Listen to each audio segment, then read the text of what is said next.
operation, you will get the identity element. That is the definition. That is the meaning of A.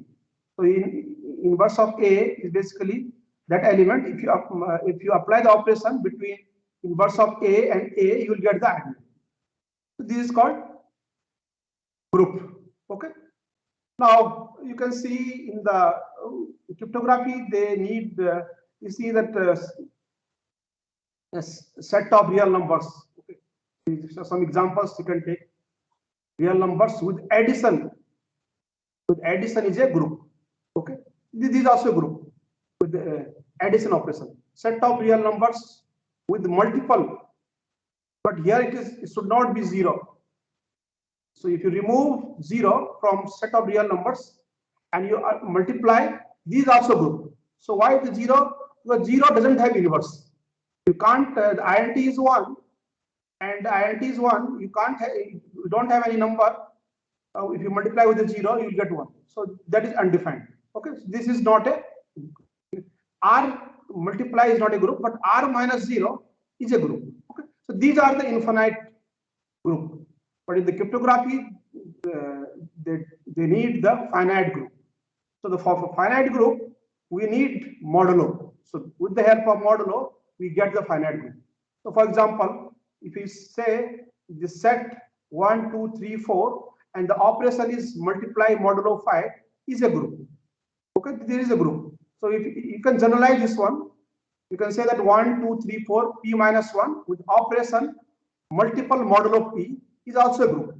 And you can see the identity. If you multiply any two elements and modulo prime number, it will be 1 to p minus 1.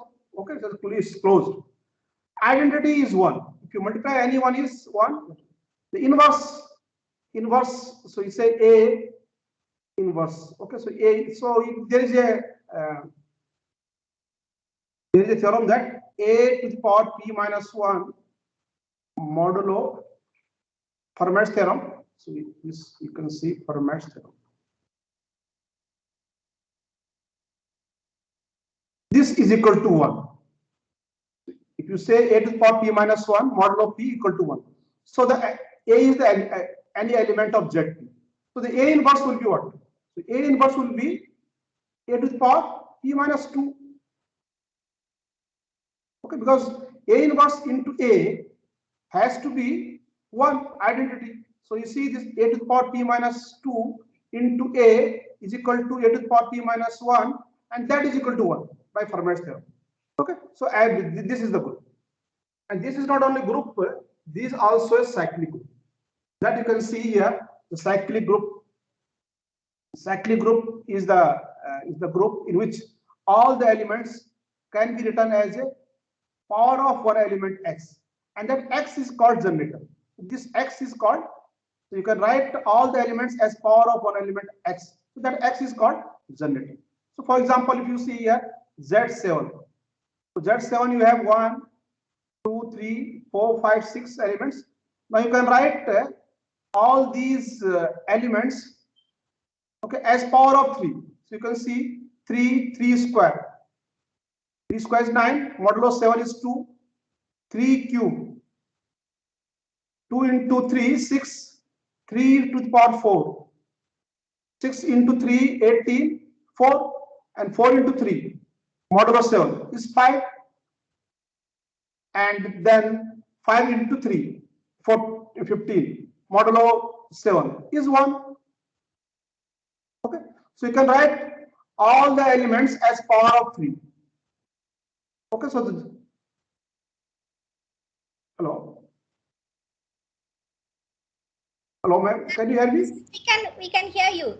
Okay, so because this link has gone, I thought okay, so this is the 3 to the power 6. Okay, so generators are not unique. There may be more than one generator. These are called cyclic. Okay, so field. So another thing is field. So field is basically two groups. So you have, so field is, you can say it's somewhat basically equivalent to two groups. So field, in the field there will be two binary operations. Okay, one is called addition, another is called multiplication, and this is makes the field F with one operation, you can say this one and this one. This forms a field if satisfy these properties. And if you see the left side, this is basically F with first one forms the group. Okay. This is the first one. So set F with the first addition operation, this forms the group. So you can see all the properties like that. So only thing is here, one more is that there is a abelian property, commutative property, A plus B equal to B plus A. Rest, if you see, all the group properties are there. This is the identity. In the addition, the identity is 0. Okay, this is the inverse. Okay. So this is the group property. Second, also that it has one more group, and that is F multiply. This is also group. Okay.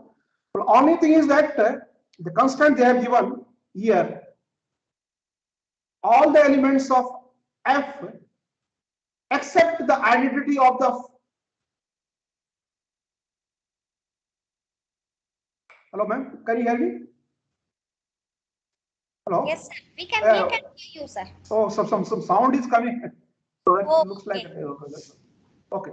So for all element of A, this is A, which is not except the identity of the first. So identity of the first is 0. So all the element of A, all the element of F, except the identity element of the first group, they must have the inverse. Okay. And that is the group. This is the multiplicative group, and this is the additive group. And then one more they have is associative property. This is the distributive property. Distributive property.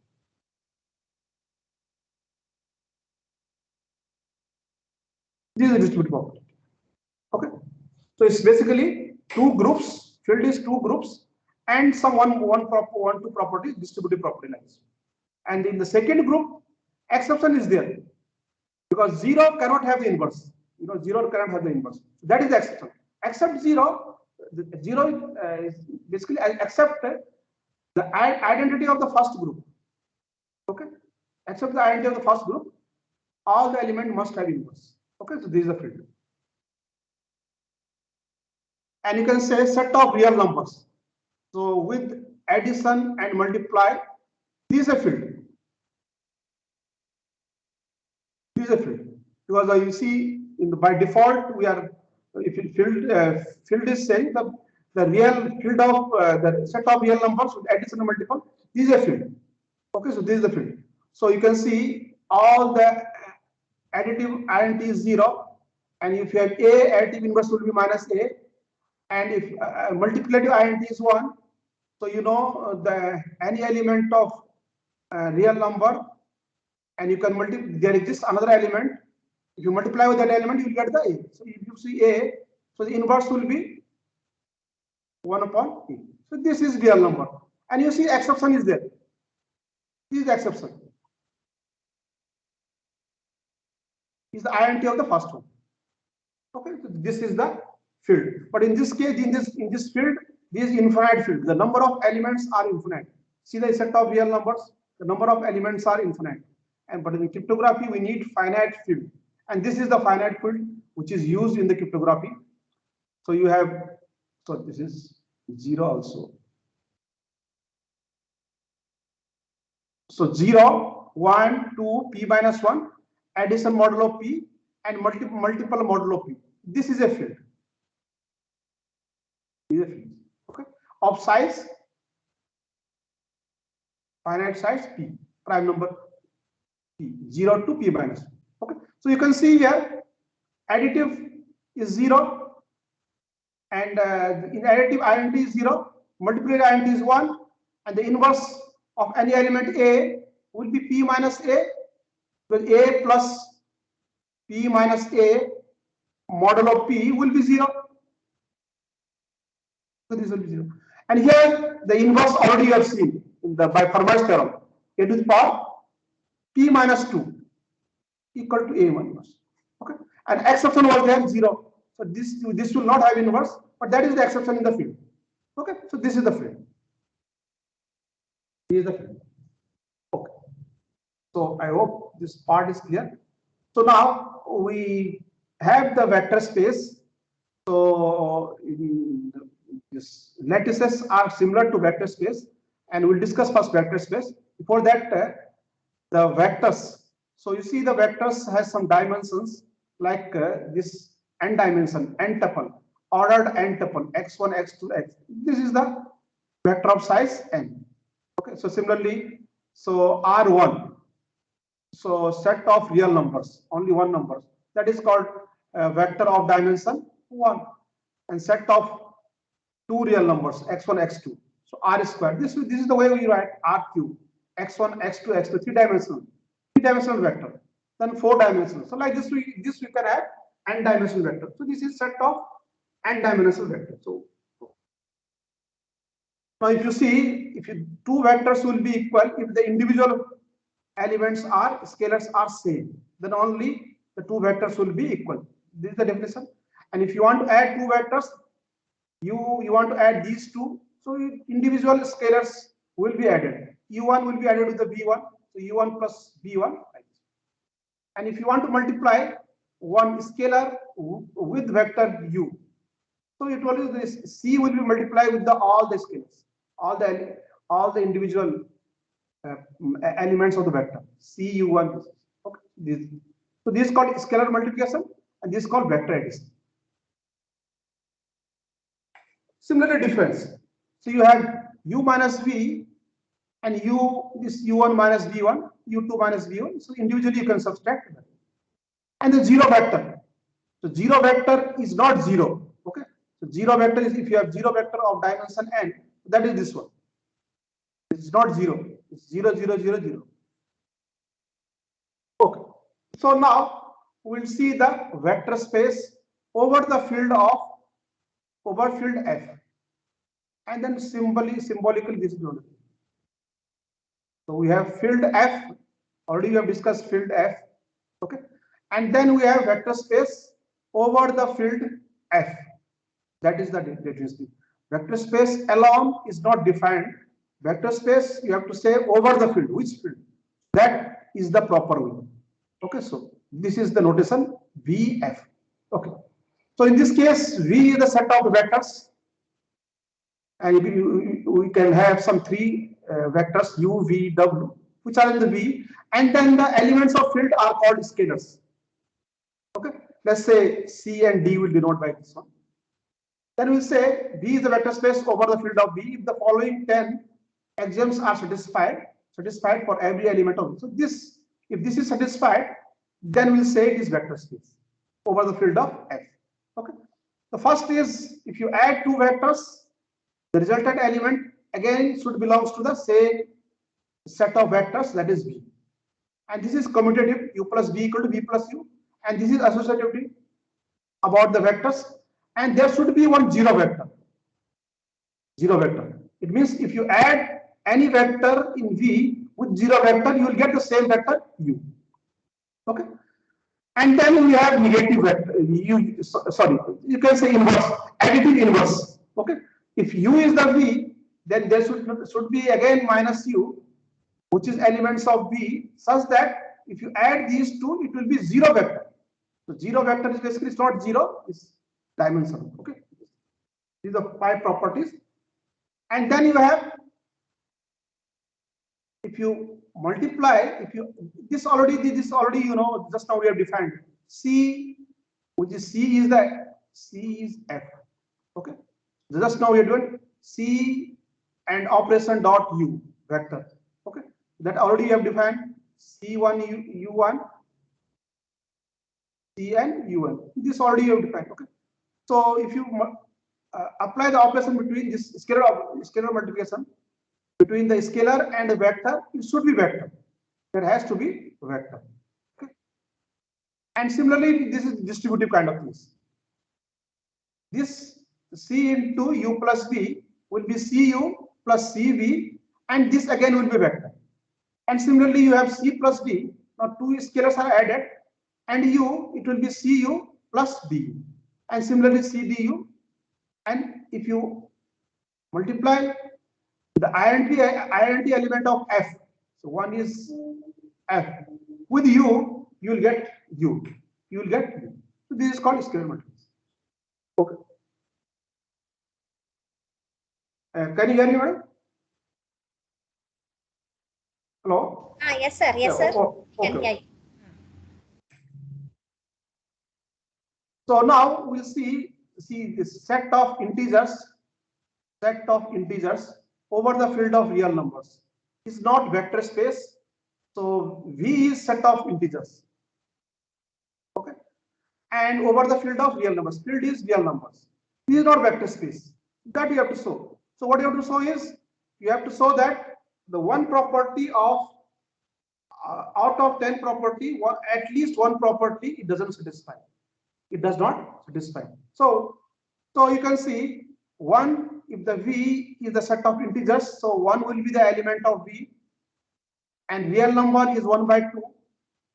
Okay, 1 by 2 is real number. So if you say 1 by 2 into 1, that is the property here, element of F into vector. It has to be vector. It has to be vector. So this will be 1 by 2, but this is not the vector. So vector is set of integers. So this is a fraction one. This is not integer. So this property is not satisfied. So if any one property is not satisfied, it is not vector space. Okay. So now second example is set of all exact second degree polynomial is not again vector space over the field of real number any field. So over the field of real numbers. Okay. So now example, let's take this is the one, this is one, and these are another polynomial of degree 2. Okay. Now if you see here, if you add these two, again it should be a vector. It should belong to same V. What is a V? Set of polynomial of degree exactly degree of 2. But if you add these two, you will get x plus 1. And this is not the element of V. The element of V are the exact second degree polynomial. Okay, so this again, this is not vector space. Okay, so this is the way if you want to prove that B over F is not a vector space. Just you have to take one property and it doesn't satisfy, and that. Okay. Okay. So till this is a definition of vector space. Now we'll come to some other part, other things of this vector space: spanning sets and linear independence. Okay. So let's see first linear combinations. You have a vector U in vector space is called linear combination of V1, V2, Vk in V if U can be written in the form of this one. Okay, so we'll say U is linear combination of V1, V2, Vk if you can be written as this one, where C1, C2 are real numbers. Basically they are element of field. So this will see here. So this is a vector space. This is not complete field. And then you can write, if you can write U as a linear combination of V1, V2. Linear combination basically means you multiply with the elements of F and sum it up. Okay, so this is the summation of scalar multiplication of the scalar multiplication. Okay, this is the. So you say U is linear combinations of V1, V2, V3. If you can write U in this way. Okay. Okay. Span S. So you are given a set S. Okay, you are given a set S, and then you can say the set of vectors in vector space. In the vector V, one set is given S of k vectors. The span of S is the set of all linear combination of vectors in S. So like this one. So set of all these vectors. The CI are the field. Here field is real number. So if it is not given, there it is not given, it is just given vector space and V. So by default, the field F is field of real numbers. Okay. So if it is not given means the default field is field of real numbers. So this is the case.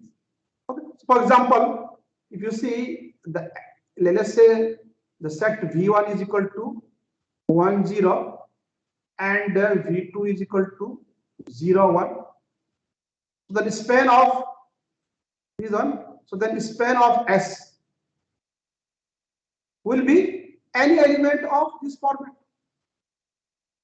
Because you can write this as a into 1 0 plus B into 1 0. So any element of this AB will be called span of S, where S is equal to, okay, this is the case. Okay. So spanning set of vector space. So the S is called spanning set of vector space V if this set this spanning set S, it spans the V. So all the elements of V can be written as a linear combination of S. Then we will say this spanning of S is equal to V. Okay. Or we can say another term is this S spans the V. That is also you can say. So basically S is the pillar. So the set of vectors, from those vectors you can span any vector of V. Any vector of V. That is called S spans V. Or you can say V is spanned by S. These are some terms used. S is the spanning set of V. Okay. So S is spanning set of V. So these all the terms are used. Okay. So they are equivalent. So basically S is the set of vectors through which you can generate any vector of V. So they are pillars. Okay. So not fully pillars, but easy. Okay. So for example, you can see here, this is set 1 0 0 1 0 1 0 1.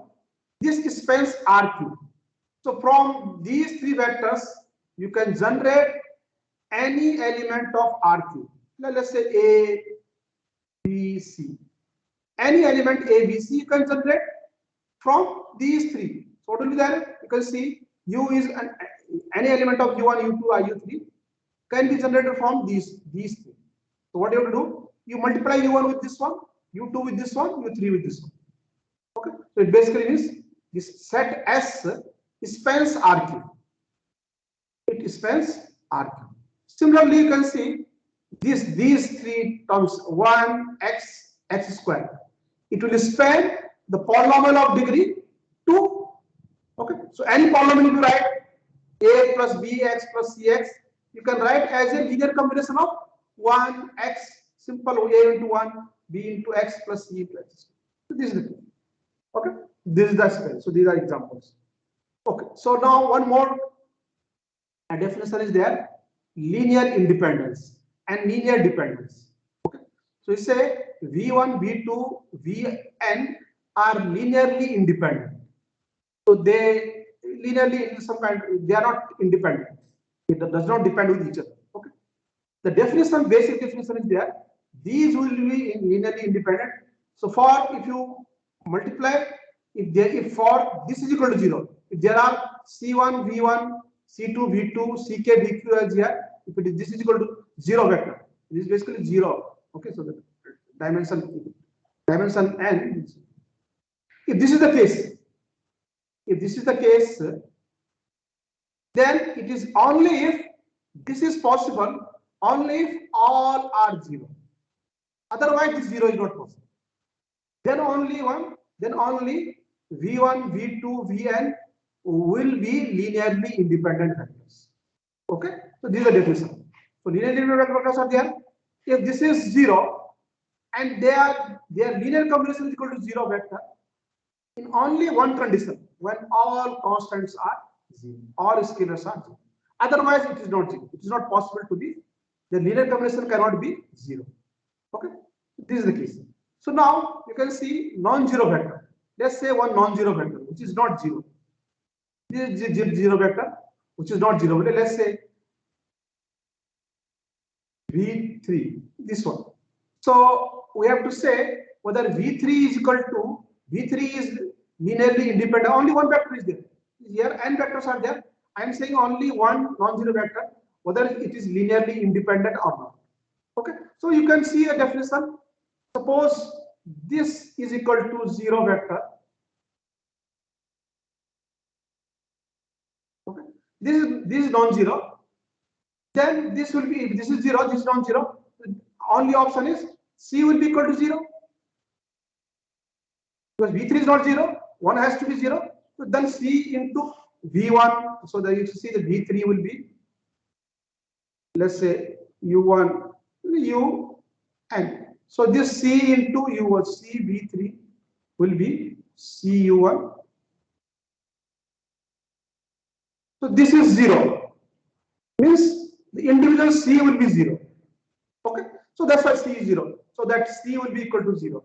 So only if C equal to 0. That is the definition of linearly independent. It means non-zero vector is linearly independent.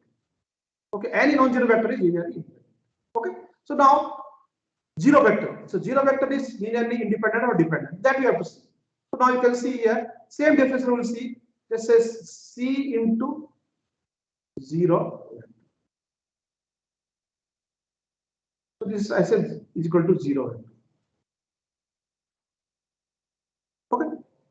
So this, in this case, if this is the case, if C into 0 vector is 0 vector, this is may not be this. In this case, C may not be 0. Okay. But in the linearly independent case, if it is linearly independent, then C has to be 0. But C may not be 0 because 0 C into 0 vector is equal to 0 vector. Okay. So C may not be 0. Okay. So this 0 vector is called linearly dependent because does not satisfy this one. Linearly dependent, C has to be 0, but C is not 0. May not be 0. Only if only one case it will be 0, but here C may not be 0. Okay, so this 0 vector is linearly independent. Okay, so these are given. Okay, so basis. Okay, so what is the basis? So S is the basis of V. So you can see pillars. This is the real.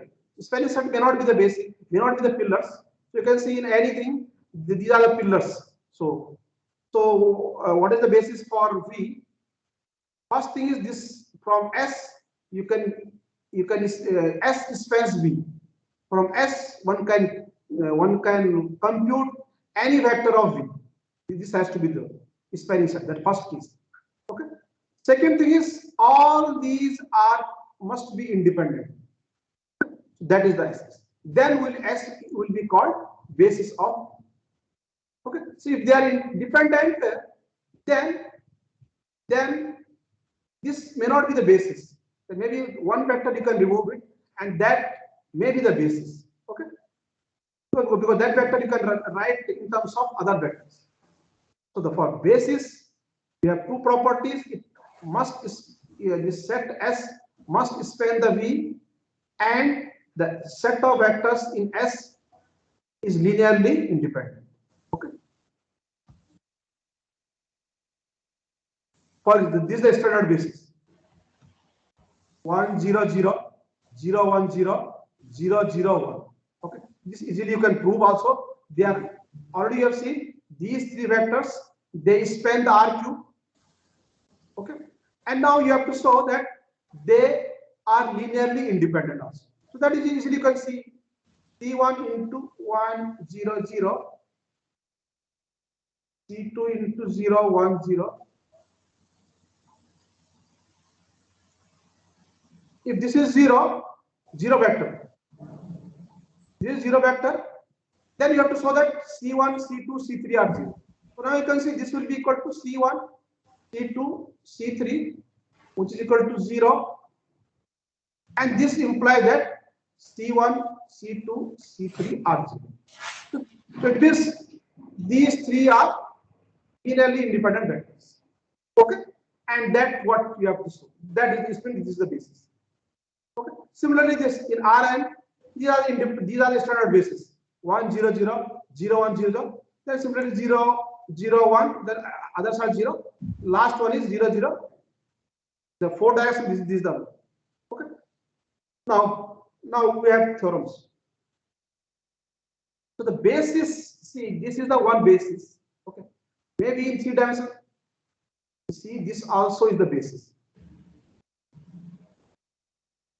This also is the basis. You see, this can be also the basis. Okay, so bases are not unique. You can prove similarly this is also basis. So bases are not unique. You can have many set of bases. Okay, so now there are theorems, but the number of vectors in a basis is constant. So you see, this one basis, number of vectors 3. This another basis, number of vectors 3. But the number of vectors in the basis is constant, is same. Okay, so that is the theorem. So if vector space V has one basis with n vector, then every basis of V has n vectors. Okay, this is one theorem. Okay, this is one theorem. So if you have the basis, the number of vectors, this is called dimension. So dimension is basically V is equal to n. Number of vectors in the basis is called dimension. Okay. So now if you know that V is the is the vector space, and there are the dimension of V is n. Okay. Then if you get, just you have to choose, if you get any n linearly independent vectors will be basis for vector space V. Okay, so any linearly independent vectors. So because you know that they are independent and definitely they will span it because the rule is there. Here are two theorems. Okay. Okay. So in this lattices, the Gram schematic orthogonalization algorithm is very much used there. So we'll see this year that will come to the lattices. Okay. So V1, V2, Vn, okay, is n linearly independent vectors in Rn. Then we can construct orthonormal. We'll see orthogonal set of vectors. Okay. So as I told you, the bases are not unique. Okay. So there may be many type of bases. So can you construct a orthogonal basis? So like this one. This is orthogonal in 2 dimensions. Similarly, in 3 dimensions, this is orthogonal.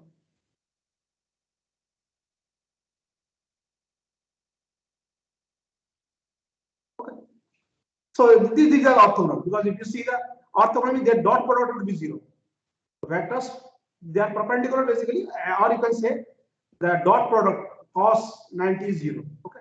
So dot product, you know, called the magnitude of A, magnitude of B in the cos of angle 90.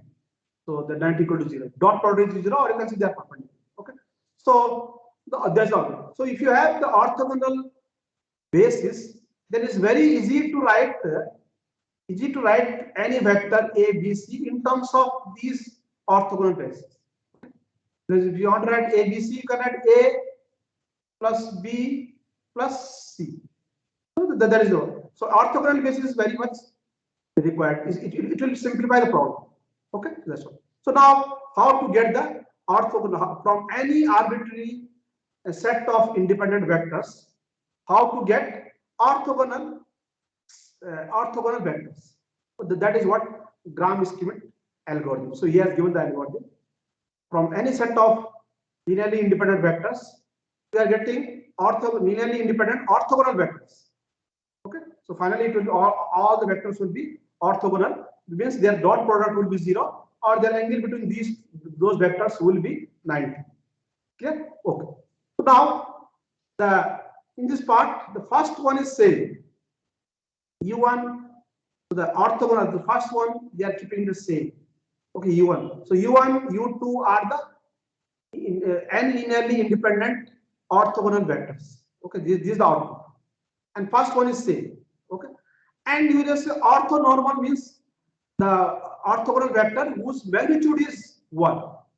So magnitude is orthonormal, magnitude is 1. So what you can do is U1 is the vector, is orthogonal vector. U1 is the orthogonal vector. Okay, U1. You want to make it orthonormal, which is orthogonal, and magnitude is 1. So what you do is you divide the magnitude of u1 in this u1 vector. Okay, then the magnitude of u1 is orthonormal vector. This is will be equal to 1. So orthonormal. Okay, so this. Okay, so you can say output you want E1, E2, E3 or E1, U2, E3. So just if you get the U1, you divide by the magnitude, you will get the orthonormal vector. Okay, so this is. Now, second one, they say V2 minus projection of V2, okay, on U1. So if you see this part, maybe I can draw the figure here. This is, let's say, V2 and this is V1. Okay, so we want orthogonal vectors. So these two are not orthogonal, they are not perpendicular. Angle is theta. So maybe one vector like this one, let's say U2. So this U2 will be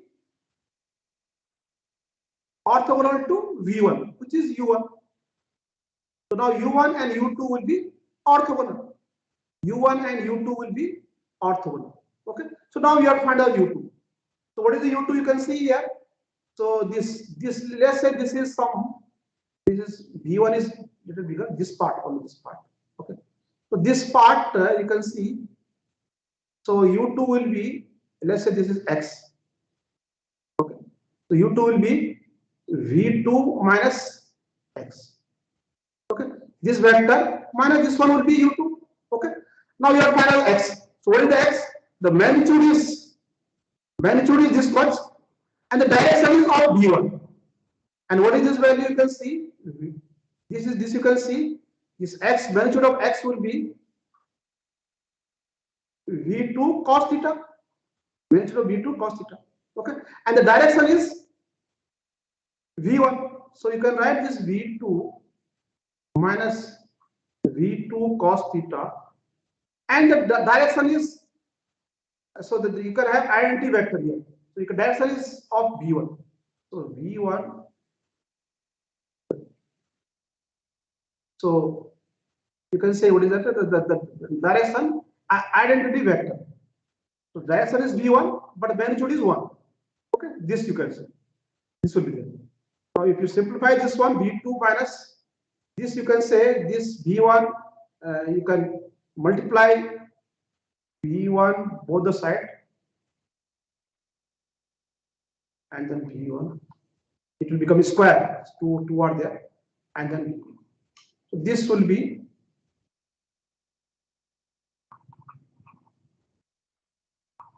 and this is V1 dot V2.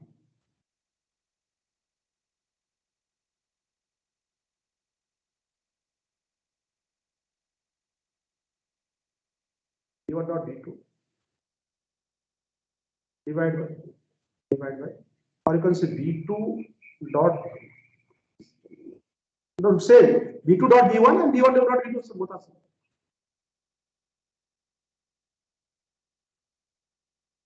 Okay, so this is the formula. So this formula is this projection of V2 on this one is this part. Okay, so I added there. This is equal to.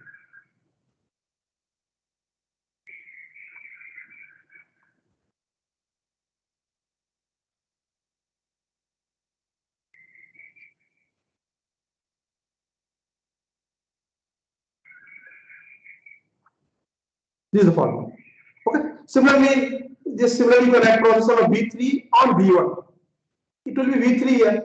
Similarly, projection of V3 and V2. The formula will be V3 dot V2 divided by V2 square into V3 into V2.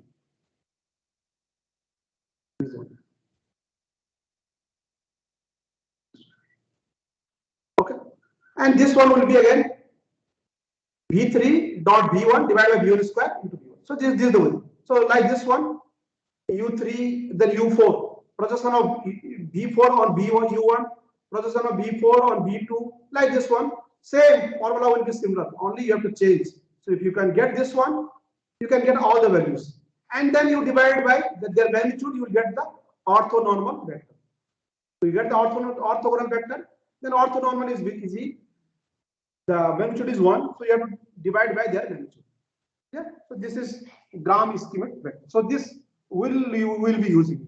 So you see that this projection you can remember. So projection on, so this part is important. Projection on, you can say x on y. This will be x dot y divided by y square and then y vector. This formula you can know. Okay. Okay. Let's take one example. You can see here, simple. So this is not a. You can see this may not be the orthogonal basis. So you want to find a apply the Gram schematic algorithm to find the orthogonal basis, or you can say orthonormal basis. Orthonormal you have to divide by magnitude. Okay. So now you can see first one will say, second one will be the second one minus the projection. The projection I told you, this dot first one divided by second square into second. Okay. So V, so as I told you, x dot y divided by y square into y vector. Is the formula. Okay. This we got this. Okay, this one. So will be V3, projection of V3 on V1. So V3 on V1 dot square into y. Projection of V3 on V2. V3 dot V2. Sorry, yeah. Now this is, so this is changed. Sorry, for the next time this will be V2, not this one. V2 is changed this one. Okay. So V2 square. Okay, this you should not use the previous one because you have to prove also they are dot. Okay, so like this one, and you want to convert this into the orthonormal, divide by root 3. This magnitude of this one is 3. 1 square plus 1 square plus 1, root 3. So you divide by root 3, you will get the orthonormal vector. Okay. The second thing now you can see here. Okay. You can see this V1, V2, their dot product has to be 0. V1, V2, V3, their dot, then only there will be orthogonal vector. Okay. So their dot product has to be 0. So now if you see, if you multiply here by V1 here, you multiply V1 dot V2, this will come here and this will come here. So when this will come here, this will become a square. Okay, this is square and this will be cancel out, and you will get same thing as here.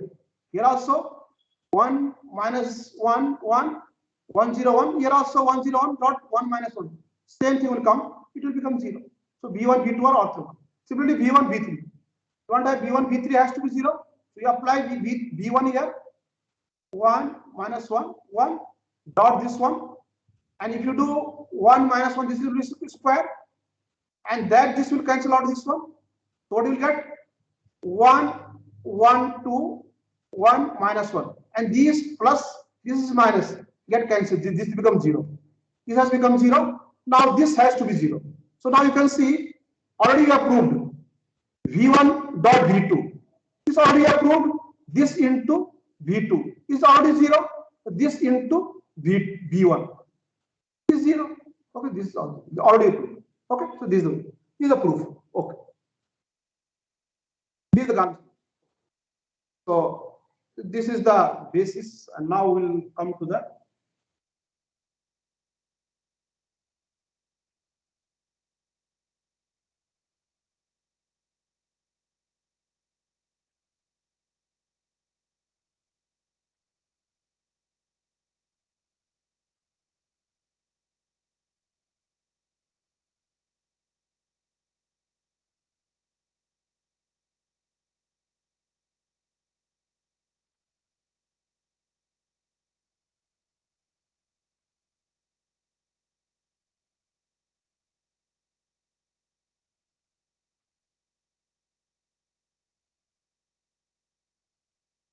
Okay. So any doubt to this point? I'll take over.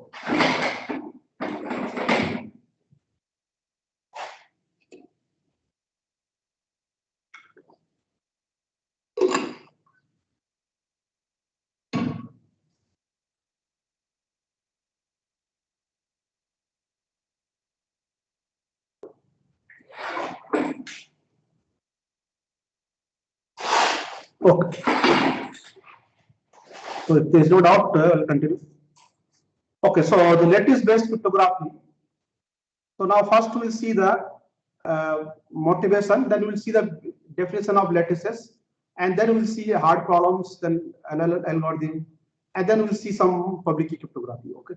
Then we have. Okay. First is the motivation. Okay.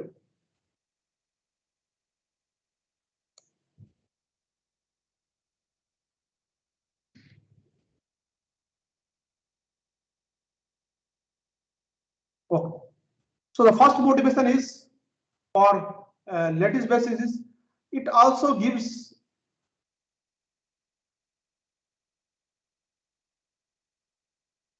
the alternative option to construct the. So in the lattice there are many hard problems are there, and you know that to construct the public key cryptography we need the hard problems, like in a RSA crypto system we have RSA hard problem, and you have algorithmic crypto system we have discrete logarithm problem, DLP, and computational diffie-Hellman problem. So similarly, ECC also you have DLP problem, additive DLP problem. Okay. So this gives you the one alternative option to construct the public key cryptography. Okay, that is one motivation. Second one is strong hardness guarantee. So Astai in his seminal paper, he gave the idea of average case, worst case idea. It basically means solving some lattice hard problem in average case is as hard as solving some lattice problem in worst case. That is the equivalence average case and worst case. So it basically means one can construct the public key cryptography based on the hardness of the lattice problem in worst case. So it gives you the strong hardness guarantee. Okay. Third option is here the operations, efficient operation parallelizable. So if you see later on, if you see the construction here, so many times there will be addition of vectors, okay, and multiple of vector into and matrices multiplications. So which are efficient and which can be parallelizable. Okay, that is one. Fourth one is the no quantum algorithm here.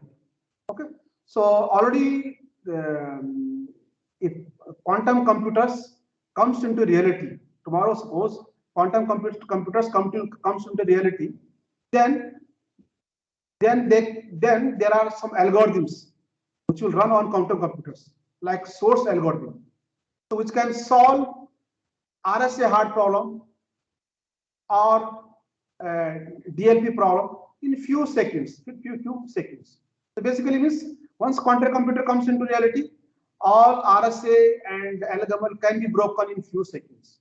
Okay, but this lattice, there are some hard problems are there still for which there is no algorithm in quantum computer.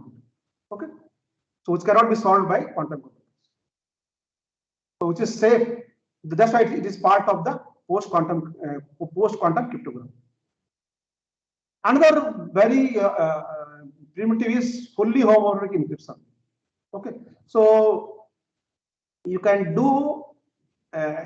So if I suppose you have some algorithm and I'll give you data.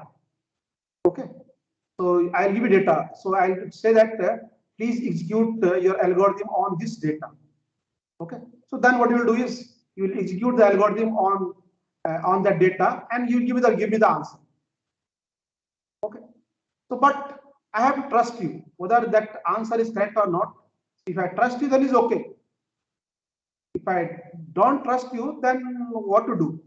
So can you do the computation on encrypted data. So what I do is I'll give you the encrypted data, you'll do the computation, and then you'll give the answer, and I'll decrypt, and then I'll give the answer, my answer. Basically, the output of the algorithm on the data.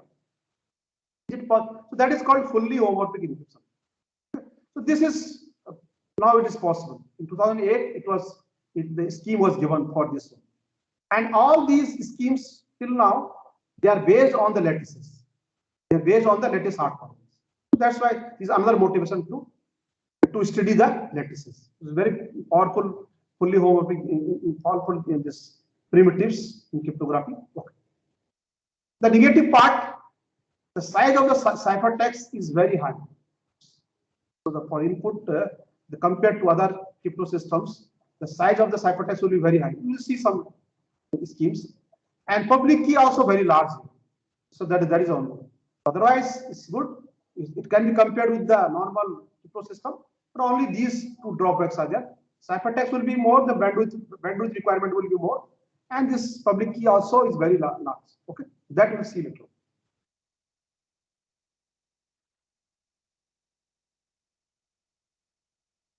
Okay, so now what is the lattices? Okay, so lattice is a set of integer linear. Already you have seen the linear combinations. Okay, you have n independent vectors, and now I'm saying integer linear combinations. That is a lattice. So the thing is the B1, and you see, let's say B1, B2 are the basis of L, the independent vectors of L, and then I am saying this, the linear combination we see x1, x2, xn are integers. So integer linear combinations. So this will not be real numbers. This will be integer. That is called lattice. That is the difference. So in the vector space, you got linear combinations. Okay. Only thing is that those xi's, they are C. We have seen C. Those are the element of the field. Okay. Those can be real numbers. Okay. But in this case, in the lattice case, those things will be only integers. So basically, the integer linear combination of the vectors. Okay, so you can add twice, thrice, like this one. 5th times, subtract 7th times, like this one. So like this one. So if you see this, because it is integer linear combinations, you can say it will be like this one. Suppose your basis is V1, V2. You can see your basis is V1, V2. And now if you do integer linear combinations, 2 into V1 plus 1 into V2, what you will get? You will get that these points. Because you are not doing the linear. We are not using the real numbers. We are doing only integers, either twice and thrice, 4 times, and then minus 6 times, like this one. So what you will get? You will get only these points, n-dimension points with periodic structure. Okay, this is the lattice. So if you have 2 dimension, I'm not saying in the 2 dimension case, this is the lattice. If you have n dimension, then that will be different. Okay, so this is the lattice. Now, in this lattice, the difference between, I'm just giving the difference between vector space and lattice. Okay, in the vector space, as already we have discussed, any 2 linearly independent vectors, any 2. So here the basis is 2 vectors in the 2-dimension case. Let's take the dimension n equal to 2. Okay, so 2 the independent vectors are there. Now, if you see in the vector space, any 2 linearly independent vectors will be the basis. Just we have seen the theorem, last theorem we have seen. So any 2 linearly independent vectors will be the basis. But that is not true in the lattice case. Now you can see this is the independent, these 2, and this generates B1, B2 are basis. This generates all the points of the lattice points. Now you can see this 2v1 and 2v2. They are also independent.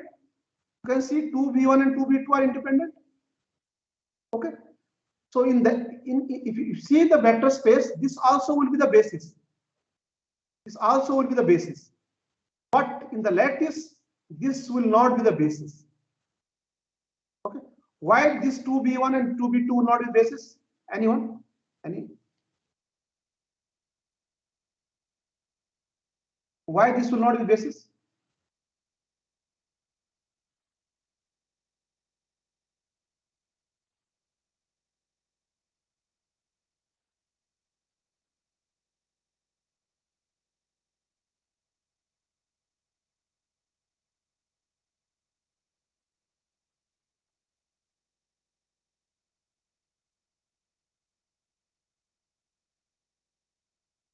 B1. Okay, this is not basis. Why?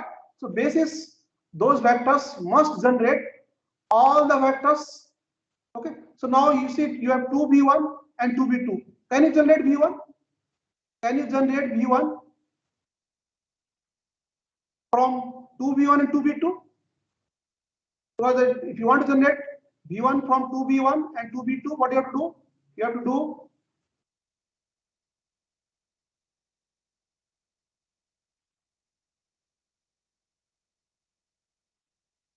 1 by 2, 2b1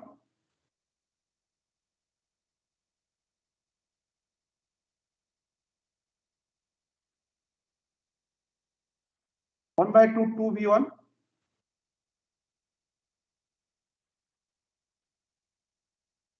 So 1 by 2, 2b1 plus 0 into 2b2. So b1 will be half of 2b1. But this is not, half is not the case. Half, then it is not lattice. Because lattice requires the integer linear combinations. You can't do half of 2b1. So basically means you can't write b1 as integer linear combination of 2b1 and 2b2. So can you write v1 as integer linear combination of 2b1 and 2b2? You can't write because you need fraction. But but in the lattices it has to be integer. So you can't write v1 as integer linear combination of 2b1 and 2b2. So it requires half here. So half is not the integer. Okay. So this is the another difference. This is the difference. This is the difference between the vector space and lattices. Okay. So that any two linearly independent vectors may not be the basis in the lattice. Okay.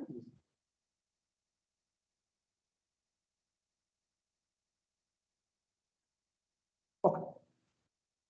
So now as you see in the vector space also, here also the bases are not unique. They are not unique. There will be more than one basis. But how to get it now? Bases are not unique, but they can be obtained from each other by integer transform or determinant. This we'll see. So now you can see, let's say this is the basis. Okay. Now you want to find out another basis. So let's say another basis is M1, N1, M2, N2. Is another basis. Okay. So now this is another basis. Then you can write any vector xy as integer linear combination of M1 and M2. Is M1 N1 and M2 N2. Okay. If this is the other two bases, from those bases you can generate all the lattice points, all the lattice vectors. Okay. But only thing is this has to be integer. I has to be integer and z. So you can write xy in terms of M1 N1 and M2 N2 as a integer linear combination of these two vectors. So now this will be there. So you can write same thing xy. Now you write M1 M2 N1 N2 and ij you write I and j. Okay, so this I M1 plus j M2 you can write in this form. Okay. Now ij has to be integer because in the lattice it has to be integer. It has to be integer. Okay. So now what you have to do is this is you can bring M1. So M1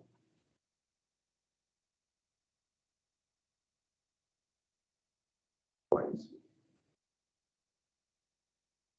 M2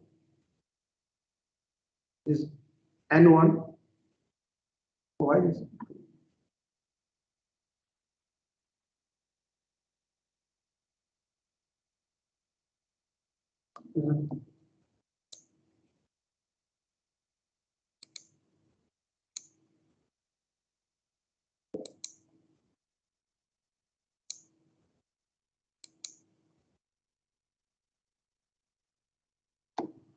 Okay, so I'll just tell you, M1, M2, N1, N2, you can bring this matrix this side.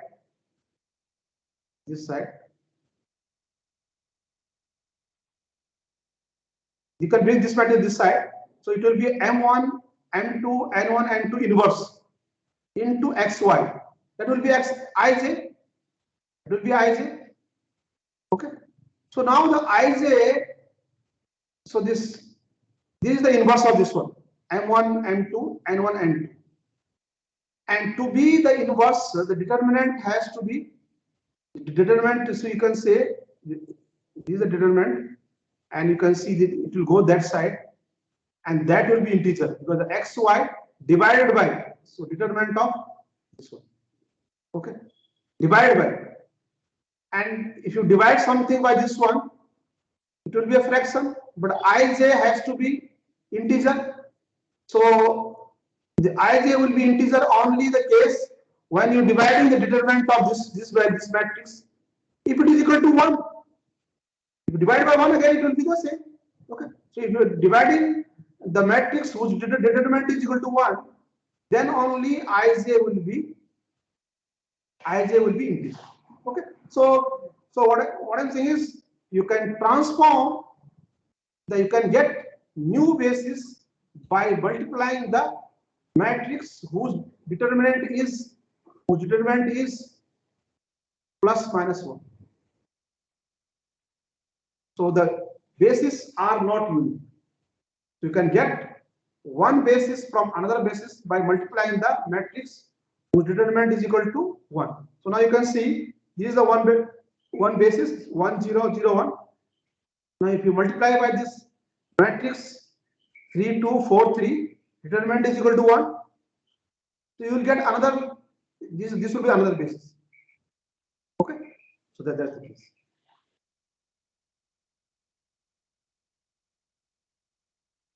Okay.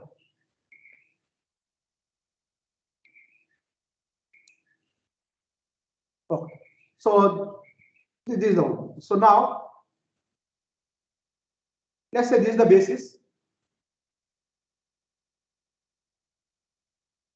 and this is the associated fundamental domain. So you have n vectors v1, v2, vn, and then you can create a domain. So n domain is there. Okay. Then from here you can create a volume from these n vertices, n vectors. Okay, and that volume is equal to, it comes out to be, the formula is there, determinant of these matrices, in which one the first row will be v1, or you can say first column will be v1 and second column will be v2, vn. Determinant of v1, v2, vn, that comes out to be volume. So if you see, this is the one line, and this is in 2-dimensional case. This is another one. Okay, this is v1,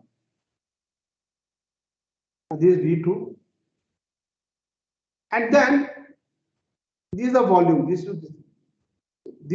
is the area. This area will be determinant of v1, v2. So you find out determinant of v1, v2. That will be this area. So in 3-dimensional case, it will be volume. So 4-dimensional case, the area covered by the 4 dimensions, 4 vectors. Okay, so that is the volume. Clear? So if you have n bases, so you write n vectors and find the determinant. That will be the volume with the n vectors. Okay, so this is the case. Now, if I change another vector, this is the vector, the volume is this one. Now if I change this one with the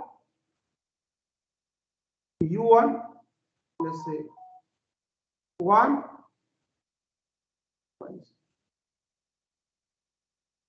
2, like this one, n vectors. This is another basis. Okay. Now, what will be the volume of this vector basis? Volume. Okay. Sorry. So volume of this basis, that will be again determinant of these vectors, and these vectors are what? They are multiple of these vectors into the matrix whose determinant equal to 1. So the volume of this one will be determinant of the matrix whose determinant is 1 into this original one. Okay. So what I'm saying is this, whatever basis you take it, the volume will be same. Okay. So what about, this is the important thing here.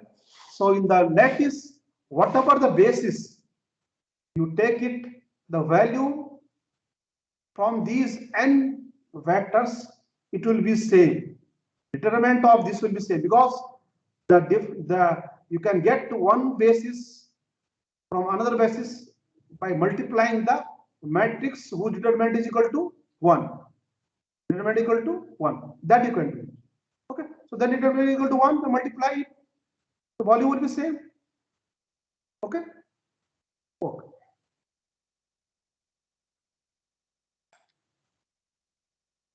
So now you can see here. So bases are not unique here. So if you V1, V2, this is the another basis, and second basis is 4, 3. This vector 4, 3, 4 plus 3 V2. So 4 V1 4 times 1. So you can see 4 plus 3 vectors. 1, 2, 3, 4 plus 3 V1. 1, 2, 3. No. This wrongly done is okay. 4 plus 3 V2. Okay, it's done wrongly. So 1, 2, 3, 4. This comes. This should be here. This should be here. Okay. This should be here. Okay. So this is the case. So this it should be here. Similarly, 3V1 plus 2V2 is this one. These two are also another basis. So you can write all the vectors as linear combination of these two vectors, 3V1 plus 2V2 and 4V1 plus 3V2. That you can write it because they are the basis. Okay, you can write linear combination of these two. Okay, now the area, so that in the two-dimensional case it is area, three-dimensional is volume, and also volume that has to be constant. So you can see the area will be this one. This one. Determinant of V1, V2. This one. In this case, it will be, and then you have little bit parallelogram will come. So these areas will be same, as you have seen previous case. These area will be same. This will be little bit this side, and then it will become parallelogram, and then you say this one. This area and this area will be same. So as you have seen previous case, the volume created by any basis is constant. Okay. So okay. So this part we see. I think.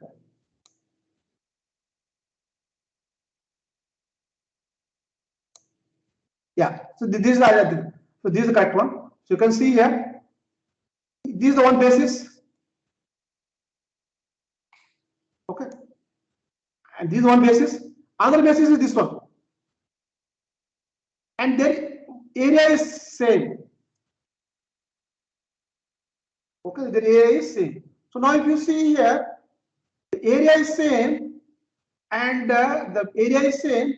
You want another basis from this one. This is somewhat orthogonal, near to the angle is not 90 but near to 90. And the real angle between these two vectors are very narrow. So if your angle is very low between two vectors, then those vectors should be long. If they are not orthogonal, they are non-orthogonal. Means the angle between two vectors will be near to 0. Then, if the angle is 0, area is same, then those vectors will be long. Okay, so that's what it is. This area and this area is same. So if you want a basis, For this one, so you have to have some, if you increase the length, so then that will become narrow. They will become non-orthogonal. Okay, so that means.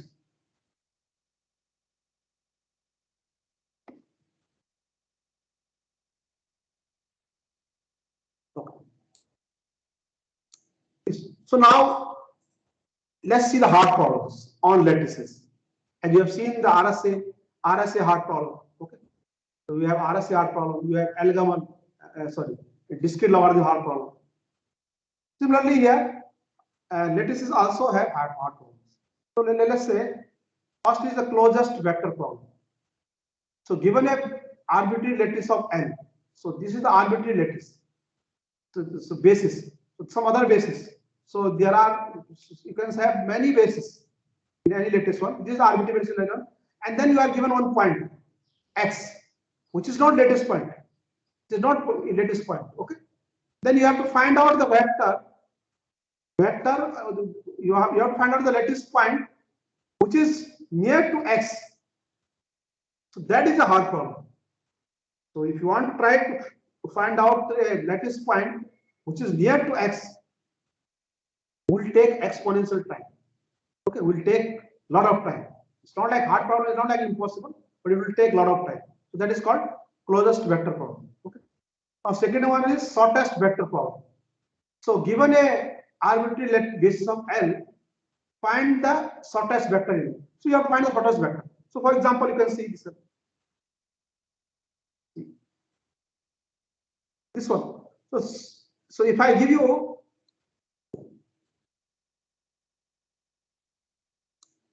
this is the basis, I'll give you this basis. Arbitrary, this is also basis, these two vectors are basis. So if I give you these bases and from this basis, this is the lattice. Okay. And if I tell you the find the shortest vector, what is shortest vector? This is shortest vector. This B1 is shortest vector. So from these basis, if you have tell you find the shortest vector like this one, that is also hard problem. It will take exponential time to compute the length of this shortest vector. Okay, that is called shortest vector.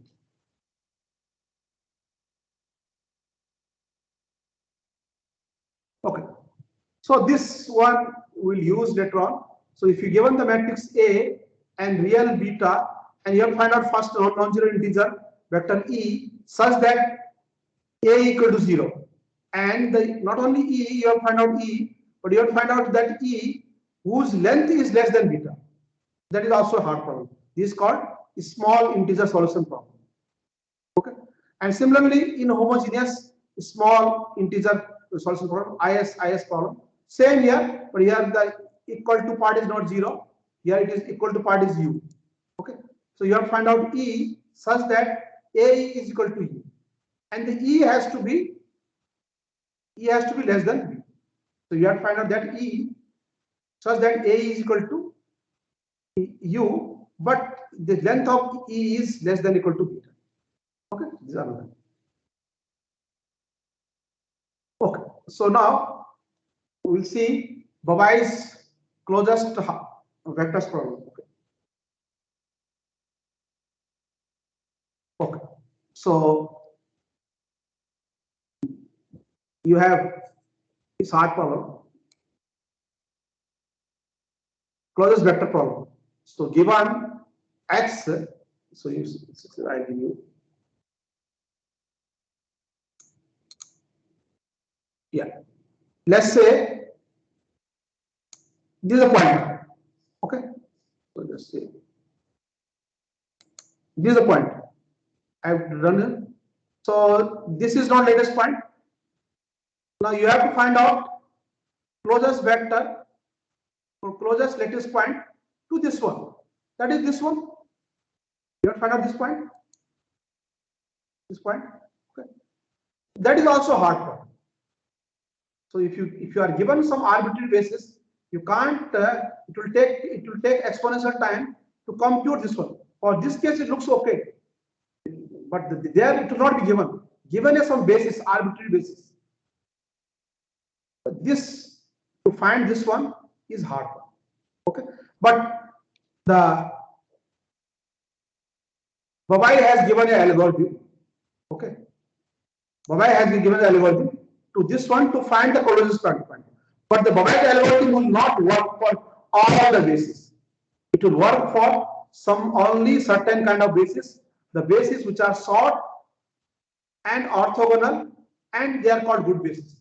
For only some good bases, it will work. And other type of bases, this algorithm would not work. From this algorithm, you cannot find the closest point given any point which is not latest point. Correct? That you see now. What is the algorithm says? Given a basis, if this basis is a good basis, we'll see, and then you can find out. Otherwise, you can't find it. Okay. So now let's say basis, and this is the W. W. Okay. In this W, we have to find out. This is not arbitrary vector. This is not the latest point. And for this one, we have to find out the nearest latest point to W. Nearest latest point to W. Okay. But this is not latest point. Okay. Clear? Now W write as a linear combination.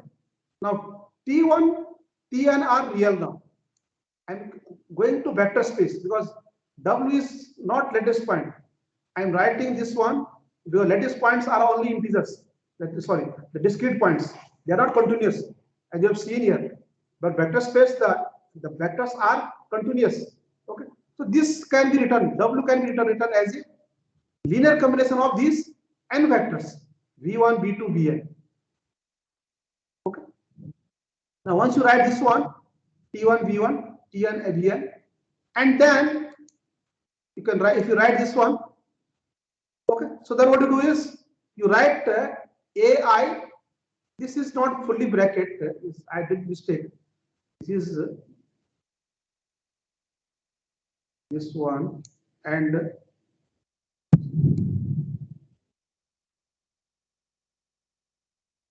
this one. So ti. So integer. So the nearest integer of ti.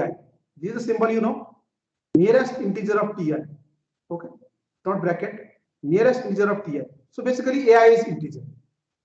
So we compute integer, nearest integer of ti, and then you find out vector a1, v1 plus a2. So now a1s are ai are integer, and this will be a latest point. This will be a latest point. This will be latest point. And then it's the Babai algorithm is saying that this will be the closest point.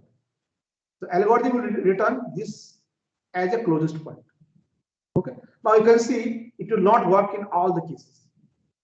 Okay. Now a1, v1, a2. Yeah. So let's see. So let's see first. When the bases are not orthogonal, it will not work. So let's see. Now if you see here, this is a P. Integer linear combinations of this one will be P. You write in terms of these two bases. If you are given these are two bases. This one and this one, two bases. So you write P in terms of these two bases. Easily you can write it. This vector, multiple of this vector, and plus you add this one. Okay. You can write P in terms of this. Now once you do the nearest integer, so that in terms of the fraction, if you put 0, so what is the answer? Answer will be either this one, or this one, or this one, or this one. So it will give you the answer, this one. You can see here, easily you can, in these cases, it will give you one of these answers. And whichever the nearest, that answer will give. And in this case, it will give you the correct answer. And these kind of bases, like this one, which are near to orthogonal, so they are called near to orthogonal basis, and they are short also. If it is orthogonal, near to perpendicular, then it will be short, and they are called good bases. Okay. And if they are not orthogonal and they are long, and since the long, it will be long with the area of this one and the area of those parallelogram will be same. Already you have seen the volume part is same. Okay. So now by algorithm, if you apply here, it will work. It will give you the point which is near to P. It will work. So this is called good basis. But now, if the basis is not good, you see this is the answer. This is the basis. See, the area of this one and this is same. Okay, so this is the basis now. Okay, now I have to find out the point which is near to this point.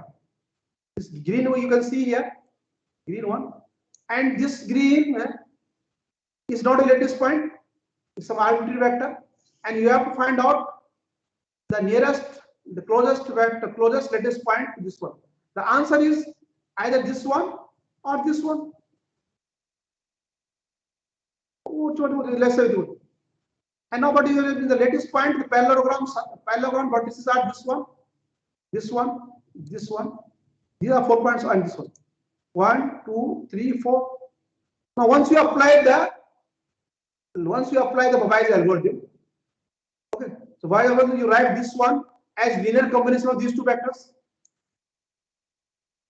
Okay, and then the fraction part, the real number part, you remove the real number and bring the integer. And once you do the integer, you'll get the answer.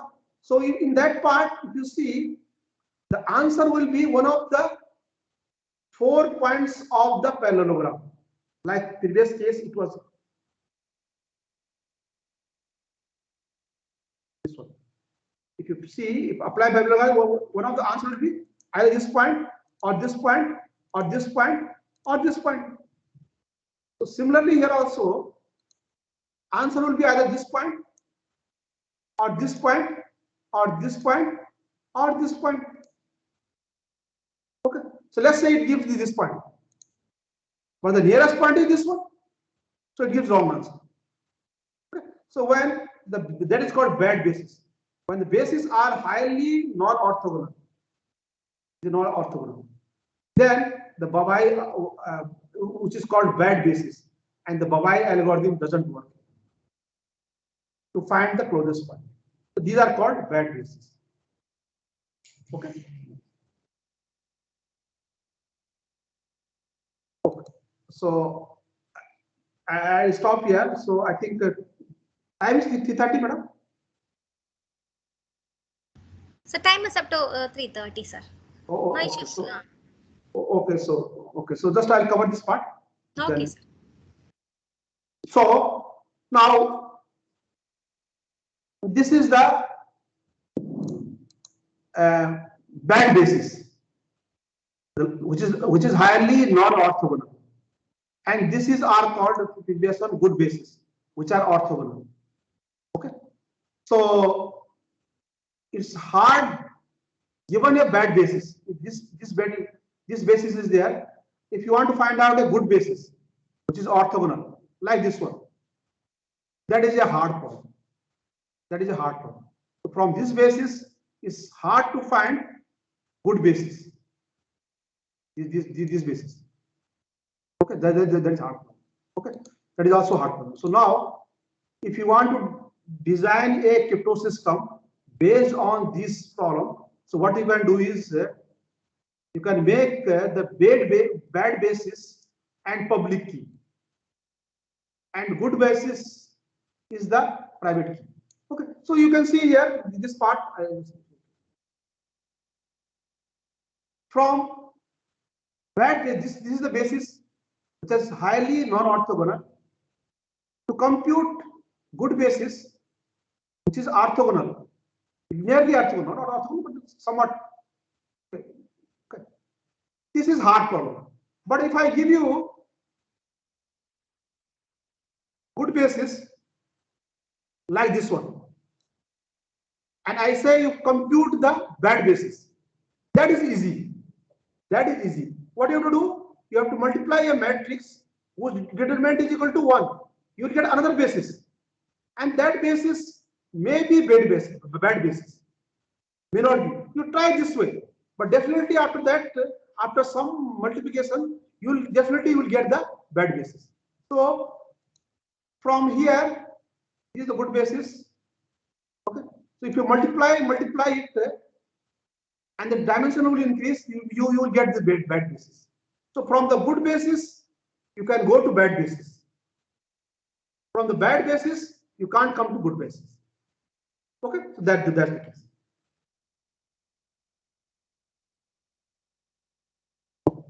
So this is possible. This is possible. Good to bad, you can go into. Sorry.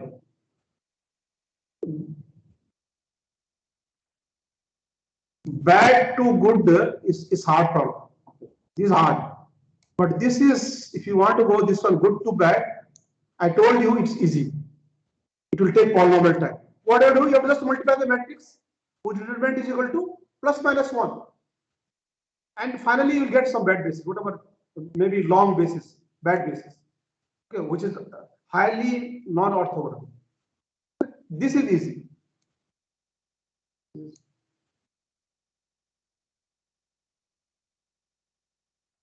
This is easy, and this is hard. This is hard. Okay. So now this is easy. Then you can see it's very easy to construct the crypto system. Now you can see here, bad basis you make a public key, and good basis you make a private key. And now if you want to encrypt, so you will have one good basis, one bad basis. And good basis will be bad basis will be your public key, and your good basis will be your private key. Okay. So if I want to encrypt a message to you, what I'll do, I'll take your public key. So basically, I'll encrypt using your bad basis. Okay. And you get the ciphertext, and then using your good basis, you will decrypt and get the message. Okay. So that is. So this is the way the lattices, mainly the crypto system based on lattices alignments. Bad basis is public key. Good basis is the private key. From bad, you can't find, from public key, you can't find the private key. That's obvious. Okay. So I'll stop for today. If you have any query, you can ask me.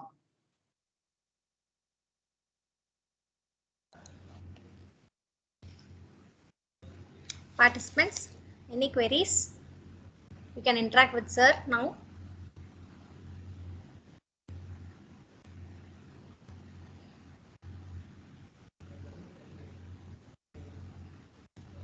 So can we have some applications in which lattice-based cryptographies are used, sir? Yeah. So lattice-based cryptography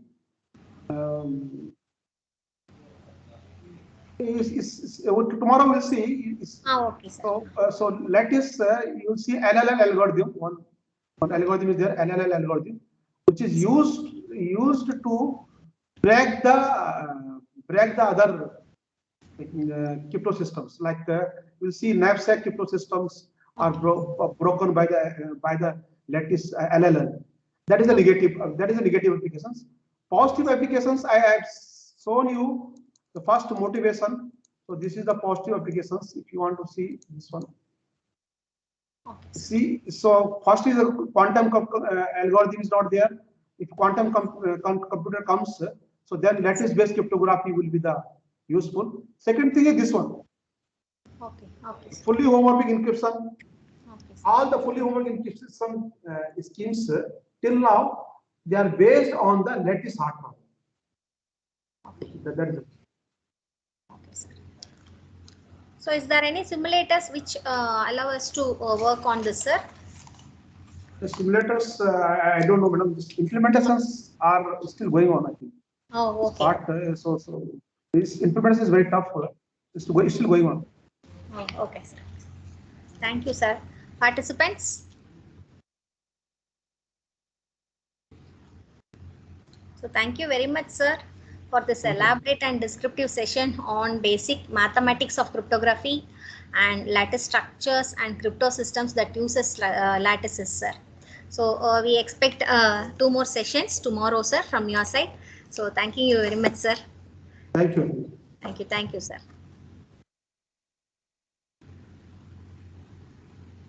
Participants are requested to record your attendance without fail. So you need 80% of the attendance so that you can get the certificate. So I think you all know about this, and we request you to make use of the session fully, and we also request you to interact with the speaker to make them more cheerful. So participants, are you all in line? Yes, madam. Yeah. Sure, madam. Yes, yes, ma'am. Thank you all. So let us meet again by 9:45 tomorrow morning, which is to be started by Dr. Prem sir again. So thank you all. Thank you, madam. Thank you. So I request the Thank you. participants to be interactive with the speakers.